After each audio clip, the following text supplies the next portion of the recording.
I don't know what he was doing. It was weird. It was weird to see that type of fighting. But anywho, that's not Jake Paul's fault. So Jake Paul did what he needed to do, and he won, and he looked good.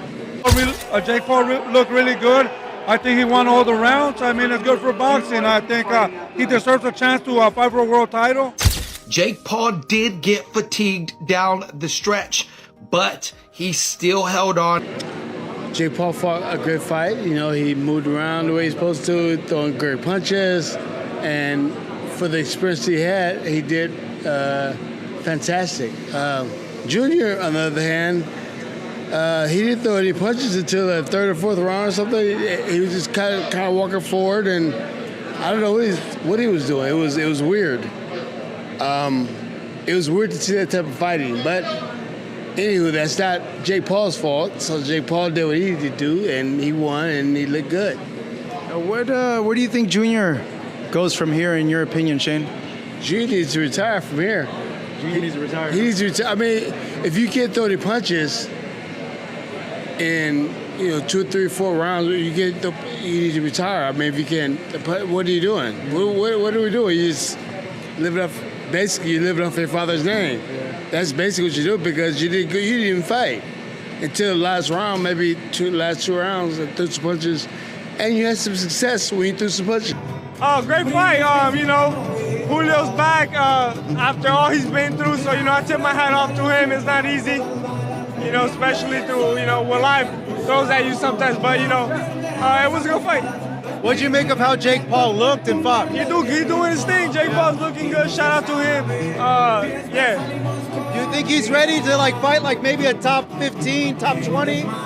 Sure, yeah. So I guess where does Junior go from here, in your opinion?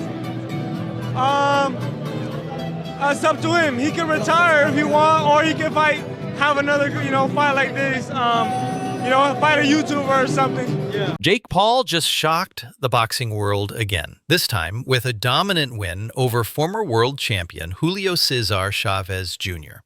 Many fans expected Jake to fold under the pressure. Instead, he showed real skill. I think Jake Paul looked really good. I think he won all the rounds. I mean, it's good for boxing. I think he deserves a chance to fight for a world title. He proved it today with the ex-world champion, Julio Cesar Chavez, that, he dominated, and he did really good. What did you think of Chavez's performance? Early on, he didn't throw a lot, and then towards the end, he had some moments. Were you disappointed in Chavez? Well, I thought, he was going to try to get Jake Paul a little tired. He was blocking and taking all his shots, but I think he just got tired, and couldn't execute it. So Jake Paul did a great job. Looked at Jake, I was saying, thank you, Jake. Yep, I was saying, thank you, Jake, a lot. The thing is, not to say that because he beat a 6-year-old Mike Tyson that, that impressed me with. What I'm saying is, you couldn't really see everything that Jake possessed in that fight. He has gotten way better. I saw him training, and I'm like, the guy is good. He messed around and got good. You don't like Zurdo fight? Zurdo looked. I mean, that was one of the best I've seen, but the best times I've seen him. No, Zurdo won this clear to me. Don't forget, it was a point deduction.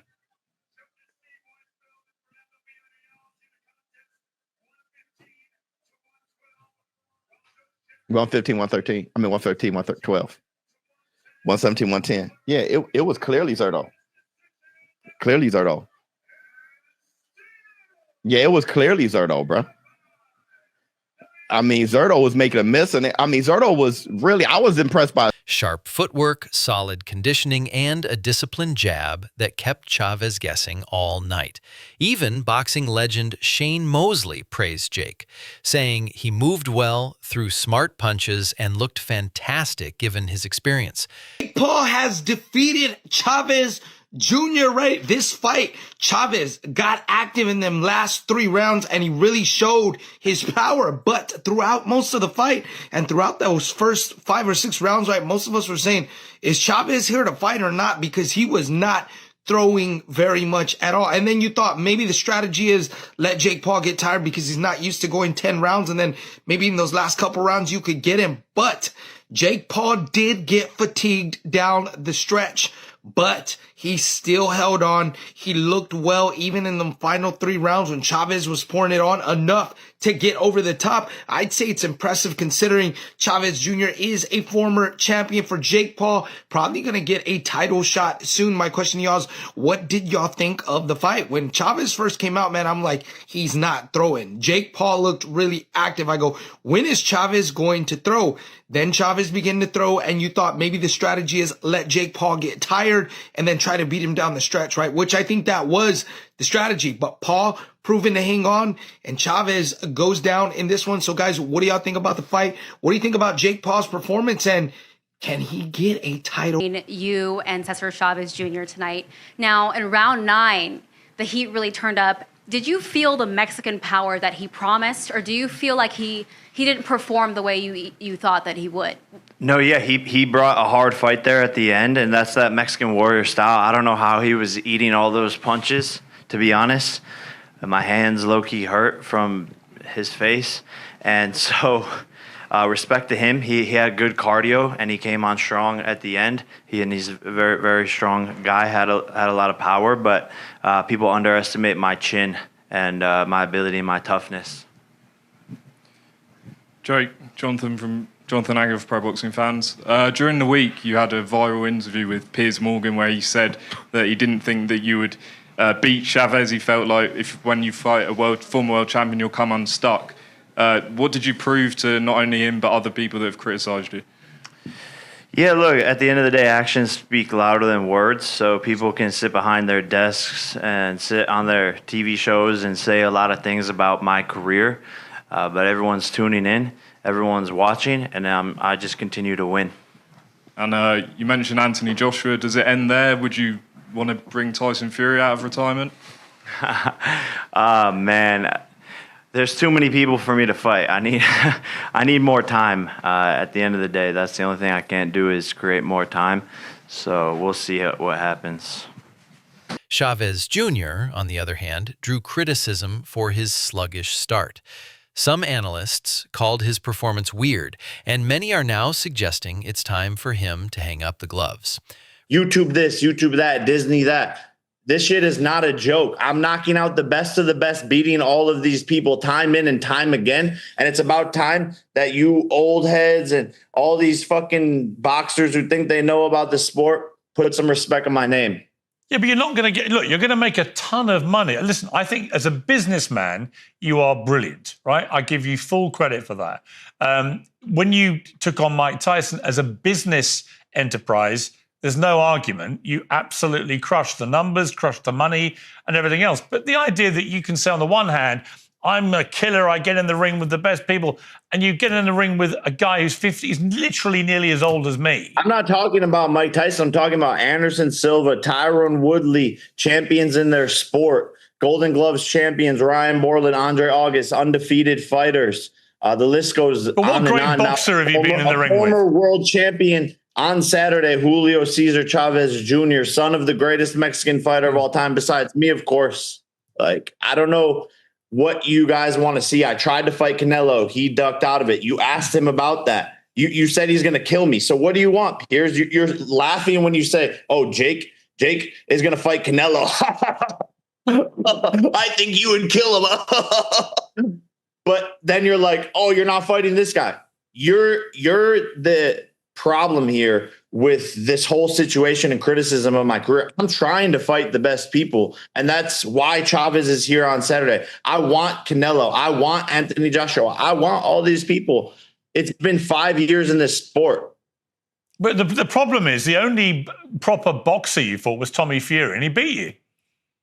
And he's not even the best. He's not even the best fighter in his family.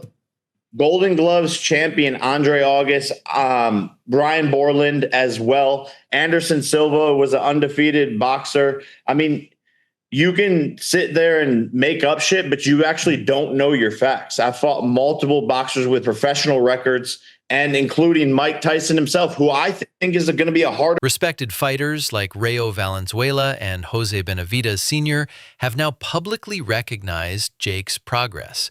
Benavidez even said Jake deserves a world title shot. A huge advantage of having money is he can hire the best team in the world. He can have the best things possible. Like, he's got a hyperbaric chamber in his home, but he's got the best kind of chamber. This is helping him with recovery. Normal fighters can't afford to do this. So because of this, he's got that advantage. Now, you might be thinking, well, him getting in a hyperbaric chamber for recovery is not going to help him be a better boxer. Well, my friend, let me tell you, it is. And the reason why it is, if you think you've done a hard boxing training session and you've got another one the next day because fighters train like once, twice, even 3 times a day, you're going to recover faster. If you recover faster, what happens? You perform better on the next session. So let's just say an average boxer is progressing like this because they're not recovering properly. Jake Paul is recovering and progressing like this. We've seen how fast he has progressed, whether you like him or not.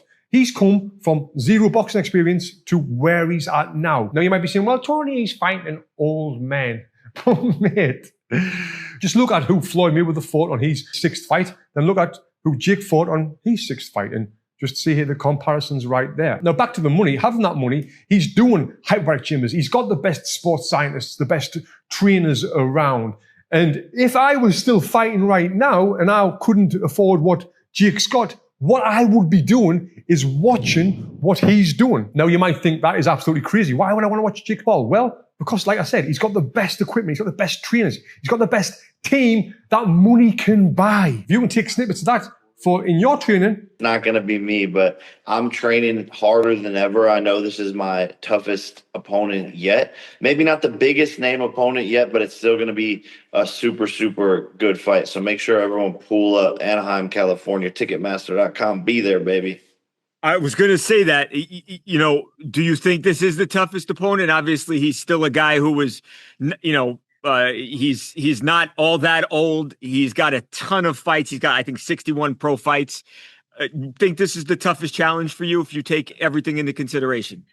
Yeah, taking everything into consideration and how hard he's training behind the scenes, people saying that this is the most serious he's ever taken a fight, and the fact that he's a former world champion, 30-something knockouts, and I think he wants to put Mexico on his back and represent, and he doesn't want to lose to a guy like me because he knows that's going to hurt his legacy that he's built for himself.